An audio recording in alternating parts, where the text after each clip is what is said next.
My next question comes from Taylor Scott Cruz. Taylor, why don't you get up here?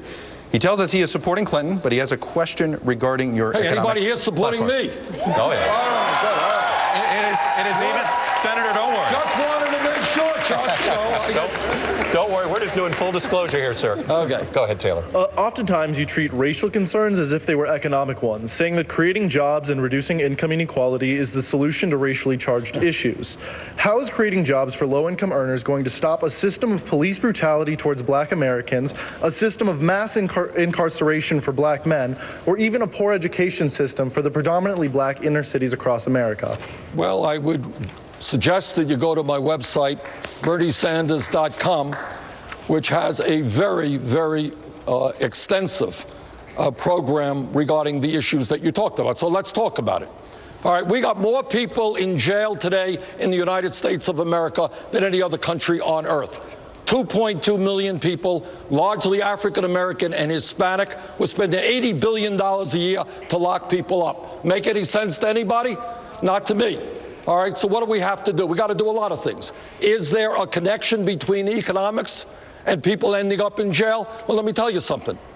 Today, do you know what the youth unemployment for African American kids is? It is 51%. And sometimes kids get into trouble when they don't have jobs. So you know what I think? We're going to invest in education and jobs, not more jails and incarceration.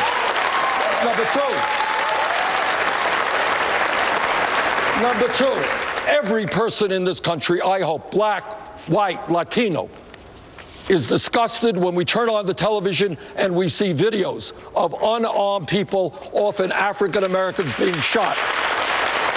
Okay? We need real police reform in this country. Police departments are run by local departments. Federal government can play a major role.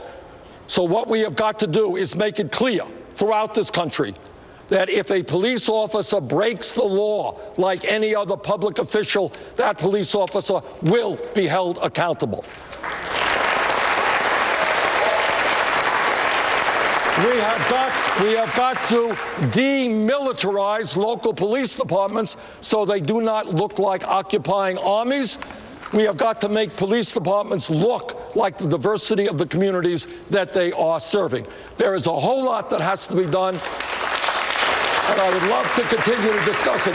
But please, we're in a campaign, and the secretary will say what she'll say. I was arrested when I was 22 years old at the University of Chicago. You know what I was arrested for? Fighting segregation. So I have this issue, and I know that I date myself when I tell you that in 1963, I was there in Washington for the March on Washington, for jobs and freedom with Dr. Martin Luther King. This has been something that I have felt strongly about my entire life. Senator, I want to follow up something you said at last week's debate. You said race relations would be better under a President Sanders than they've been under President Obama. What did you mean by that? Why do you believe that? Well, what I believe is President Obama's made significant progress, and we're going to build on that progress. We can always do better. And the progress that we can build on is to understand that we should not have 35% of African American kids in this country living in poverty. We should not have. We need real police reform. We need to make sure that when people are in jail, often African American and Latino, there is a path back to civil society so that we don't have the rates of recidivism that we do right now. We have got to do away with mandatory minimum sentences. And I'll give you one example where we can make huge progress. Right now, it turns out that the African American community and the white community smoke marijuana at about equal levels. Okay?